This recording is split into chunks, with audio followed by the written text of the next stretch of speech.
Hi everyone, my name is Lovasoa Augustave, and I have been working for Blue Ventures for about 2 years now as a Southwest Fisheries Program Coordinator and acting as a FIP lead for the Southwest Octopus FIP. Today, I'm going to share with you an overview of the Octopus Fisheries Improvement Project in the Southwest region of Madagascar. You will hear me talking about a short background of the fishery, a bit of history of the FIP project, our progress up to date, some challenges and lessons learned, and finally, some advice we could pass on for those just starting or thinking about entering into a FIP. The fishery is located in the southwest region of Madagascar, which spans along its coastline of about 450 kilometers. This is indicated by the red color on Madagascar's map, which is zoomed on its left side. The fishery happens off the southwest coast, where the fourth largest coral reef in the world, known as the Grand Récif, lies.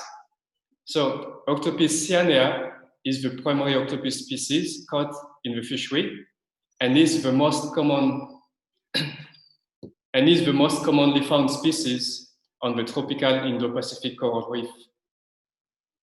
I'd like to mention that this is a female-dominated fishery, and as a fishing technique, they are using a traditional spear, and sometimes combined with mask and snorkel. Most of our women here don't dive, so they only glean for octopus during spring tides when the water is low enough for them to walk into the reef flat. In addition to that, the octopus fishery in the southwest Madagascar is governed by the communities themselves in the form of a locally managed marine area, or shortly known as LMMAs. This is in close collaborations with NGOs partners and local government. This is shown by those colorful areas along the southwest coast, together with the supporting NGOs such as Blue Ventures, Worldwide Conservation Society, WCS, with Dr. RD, WWF, and MNP. This is Madagascar National Park. But this type of governance doesn't stop there. The Octopus Management Committee, in French known as Comité de Gestion de la Pêche aux Poules, shortly for CGP, put all the stakeholders together to manage the southwest octopus fisheries at a regional level. This slide will show you a bit of history of the FIP. So the idea was initiated back in 2010 by Blue Ventures due to the impact of climate change, in addition to the increased participations or effort to the fisheries as demand for octopus product increases. Blue Ventures has already supported the communities since 2004 to implement a temporary octopus closures, but recognized that alone wasn't enough to ensure complete sustainability of the fishery. So to start with, a first pre-assessment study was conducted in partnership with the Food Certification International Ltd to lay out possible relevant recommendations to lead the Southwest Madagascar Octopus FIP forward by addressing weaknesses that hamper the fishery to comply with the Marine Stewardship Council fishery standard. In 2011, the Southwest Madagascar, through a stakeholder meeting, decided to go for the MSC certification via a FIP process. Since then, up to 2018, various actions were undertaken to improve the fishery from its initial status. So between 2011 and 2014, we have dedicated our time in working with communities for some interventions related to governance, data collections, and research about the octopus fishery. And this has led to the development of a scoping document in 2014. Then all improvements actions began within a 3 years' time. That led to a second pre-assessment study done by Lyod Registered in September 2018. The aim was to reevaluate the fishery and to measure how far we have come to comply with the MSC Fisheries standard. This study was possible thanks to the partnership with MSC, GIZ, and OIBA that provided funds and support through the Southwest Indian Ocean project called SWIOCeph. In January 2019, a regional workshop was held to validate and to officially launch the Southwest Octopus FIP action plan that was created from the pre-assessment report based on the flagged weaknesses of the fishery. Note that the conception of the action plan and the implementation of the FIP have been done in close collaborations with CGP. So this slide shows us the Southwest Madagascar second pre-assessment result. As you may know, the MSC Fisheries Standard has 3 core principles that every fisheries must meet. So the first one is about the sustainable fish stock. The second principle is about minimizing environmental impact. And the last one is on effective fisheries management. These are assessed by scoring 28 performance indicators. So for the scoring system, above 80 is an unconditional pass. Between 60 and 80 is a conditional pass. Below 60 is a fail. To pass full assessment, the average score of the performance indicators under each principle must be 80 or greater. So back to the Southwest pre-assessment result, there are 13 performance indicators that were identified by the pre-assessment to score between 60 and 80. This is highlighted by the yellow colors. It just means that these PIs fulfill the compliance requirements, but with some conditions for improvement. As such, each performance indicator has its specific actions to be addressed in order to perfectly match with the MSC Fisheries standard. The outcome from the FIP launch workshop that has held in January 2019 combined these identified PIs into 2 major points of interest for the fishery to work on over a period of 5 years. And these are about information gathering and then on management measures if necessary. So this section of the presentations gives you a screenshot of a live document that shows the FIP action plan, which has been developed to address yellow PIs and implemented since 2019 by the FIP implementation committees. Also, we are registered in Fisheries Progress to transparently report our progress as well as to increase our visibility for the luxury product we have in the Southwest Madagascar. As required, we provide a 6-month and an annual report to the Fisheries Progress, and based on that, they are tracking our achievement by rating our progress. The FIP also look into the social policy side of the thing to protect human rights, but this will come in the future. So as we can see, the FIP in the Southwest Madagascar is addressing 11 activities. And as you can see, this shows us our progress as well. So far we have already done a study on the impact of the octopus fisheries on its trophic level and the impact of octopus fisheries as well on the endangered, threatened, and protected species. And there are some activities that are still ongoing. For example, like creating the octopus fisheries management for the Southwest.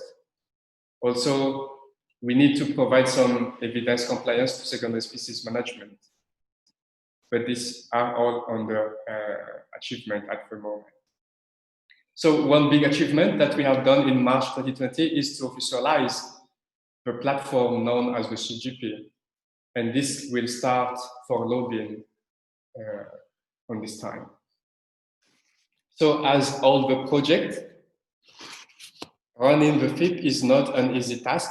So there are always challenges, but then we try to find as well some actions that could address these challenges. So For example, we have a problem in the data transparency. And this is because there's a lack of strong collaborations between partners. There are data privacy, and this is due to the politics side of the thing as well. And then because of the data cost. So if I just look at the lack of strong collaborations, this is just, I can explain this as such a way that, for example, if we look at the fishermen, for example, in the local law, it says that octopus less than 350 grams cannot be fished or collected. So these things, they don't report it. So there is a difficulties to have this type of data for the management of octopuses. If we look further up in the governance, there is like a data privacy, for example, for companies that they don't transparently report what data on octopuses, like octopus landed from the regions of exported octopuses product. And this can be, you can see this data when you check the regional fisheries directorate. But then because of this data privacy, there is the data that should be or could be available publicly is set as restricted. And then about the data cost, there is a lot of NGOs that working within the southwest coastline, and these NGOs, they have their own project, and then they collect data because they receive some funds, and this data cannot easily just share between partners, but it needs some kind of collaborations inside, and it's still a big deal in Madagascar for such kind of data. But what we have done to address this action is that all the partners have been gathered thanks to the CGP platform. And then we have created a kind of a standardized template for everyone to fill out and then to submit the data to the CGP. And then we can update our data on our website. And then for the data use, everyone has decided that we could make a memorandum of understanding so everyone can use the data according to the need. But they have to follow the rules that are stipulated within the MOU. As the second one is about informations and organizations. As I said, there is like a weak flow of informations along the octopus supply chain. There is also a low incentive for sustainable resource management and no traceability system in place. In the context of small-scale fisheries or traditional fishery, developing countries like Madagascar, fishers and sous collectors focus more on the money they could get to feed their family. They live day by day, therefore every effort they would make counts and should be rewarded. This means it is important for them to know how much they would get if they have to engage into sustainable resource management.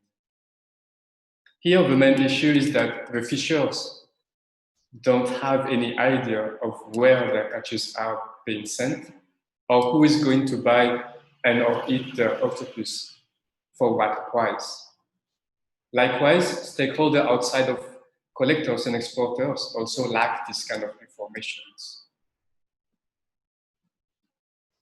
The actions that we have done to address these ones is that thanks to the officializations of the CGP platform, now the CGP can support the communities and help them to raise their voice.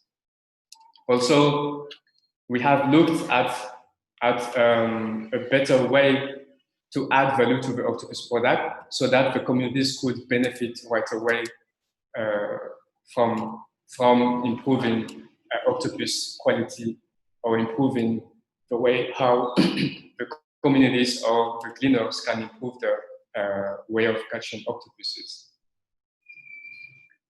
So last but not least is all about market and price.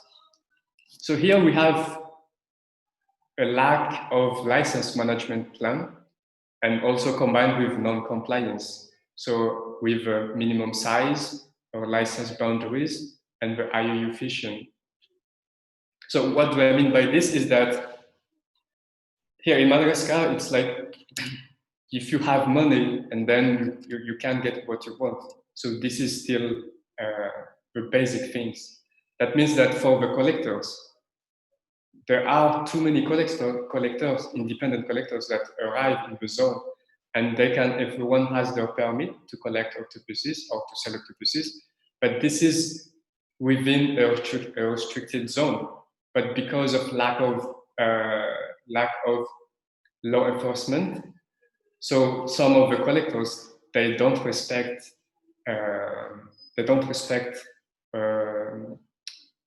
the zone where they can operate. So this is like a big problems in the southwest octopus fisheries. And because, as I said earlier, because the communities, what matters to them is just to earn money, so they sell the octopuses to whoever buys it.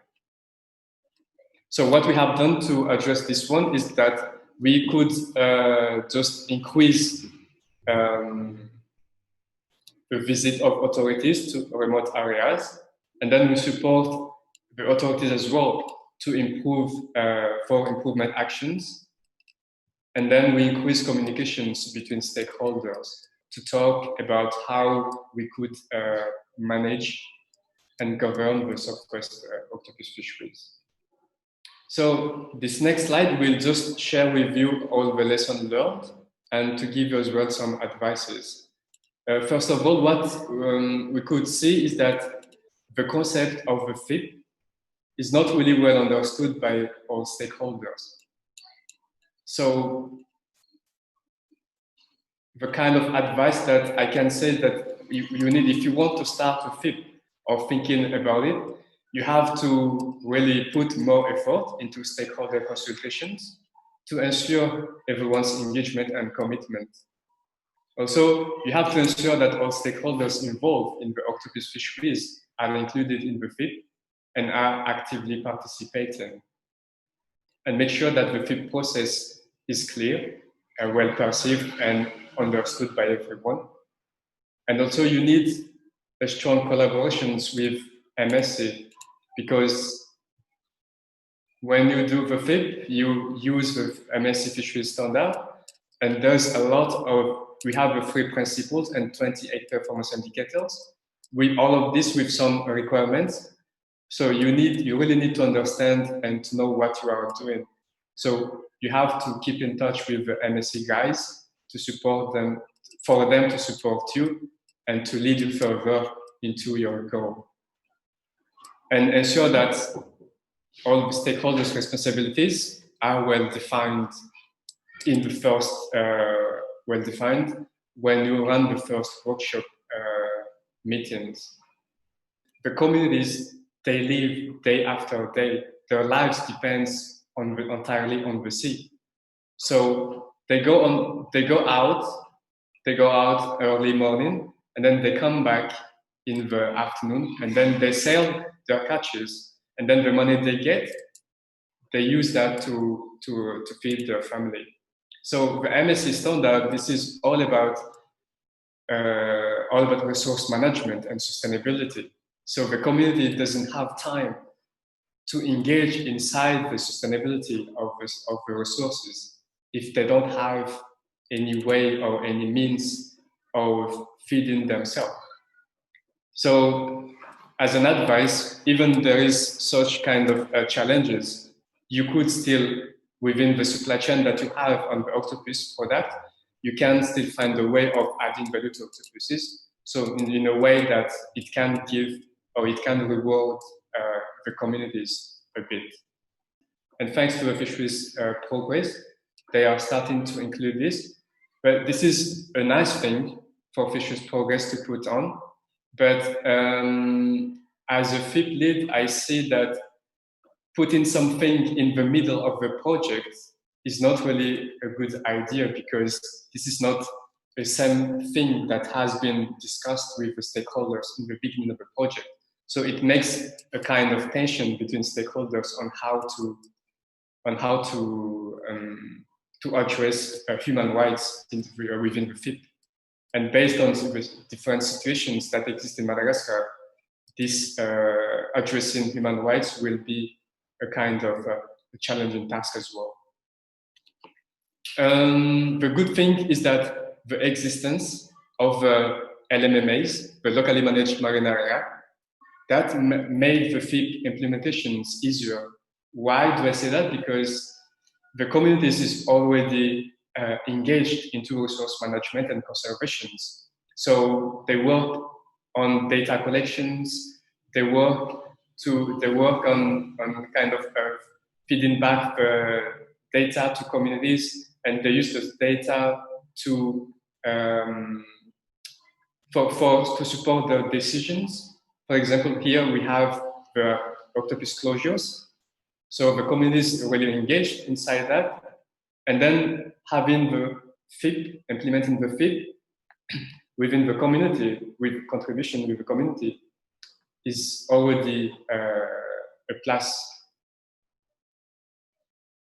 And fourth is that it is the difficulty to implement the FIP in terms of financial resources.